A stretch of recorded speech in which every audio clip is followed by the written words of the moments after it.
તાળી પાડો બધા.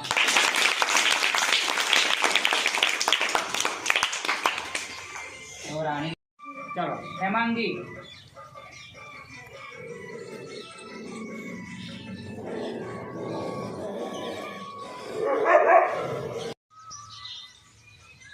આપણા ભારત દેશની રાષ્ટ્રીય મુદ્રા કઈ છે? આપણા ભારત દેશની રાષ્ટ્રીય મુદ્રા 4 શિરોવાળી આકૃતિ છે. ખૂબ સરસ, તાળીઓ ગણો બધા. સુભાષચંદ્ર બોઝ જીતને 2 પોઈન્ટ મળશે.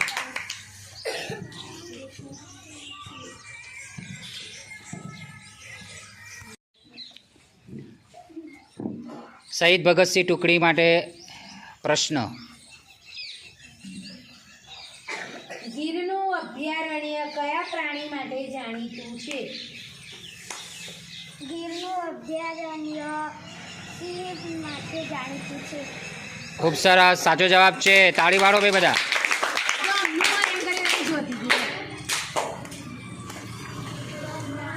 નું રાષ્ટ્રીય સૂત્ર કયું છે?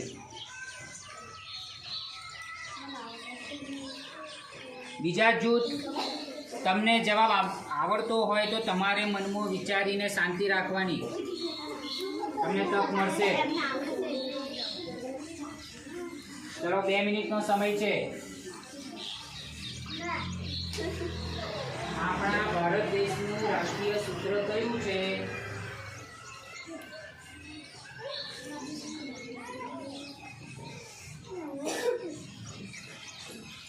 સમય પૂરો થશે.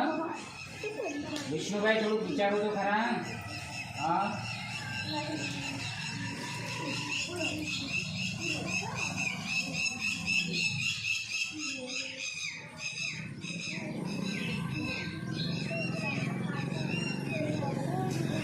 ચલો આવડે છે? સમય પૂરો થાય છે. નથી આવડતો?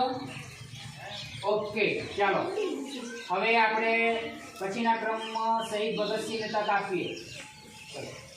આપણા દેશનું રાષ્ટ્રીય સૂત્ર સત્યમેવ જયતે છે. વેરી ગુડ, તાળી પાડો બધા. હવે શહીદ ભગતસિંહ જૂથને 1 બોનસ પોઈન્ટ વધારે મળશે. જોરદાર. આજની ક્વિઝ સ્પર્ધાના વિજેતા સુભાષચંદ્ર જૂથ, જેઓને સૌથી વધારે 11 પોઈન્ટ મળે છે. બીજા નંબર પર શહીદ ભગતસિંહને 9 પોઈન્ટ મળે છે. ત્રીજા નંબર પર રાણી લક્ષ્મીબાઈને 7 પોઈન્ટ મળે છે. અને ચોથા નંબર પર સ્વામી વિવેકાનંદ, જેઓને 4 પોઈન્ટ મળે છે. તો હવે આપણે સુભાષચંદ્ર બોઝ જૂથના બધા સભ્યો ઊભા થઈ ગયા અને એમને 5 તાળીનું આપણે બધા એક સાથે માન આપીશું.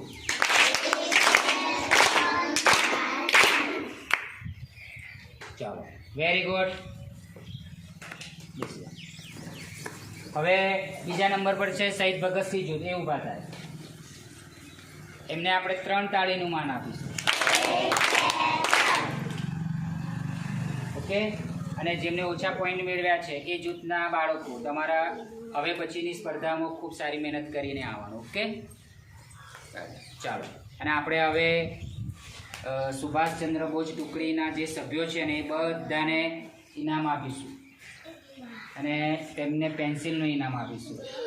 અને શહીદ ભગતસિંહ ટુકડીના જે સભ્યો છે બીજા નંબરે એમને સંચાનું ઇનામ આપીશું. ઇરેઝર. ઓકે ચાલો.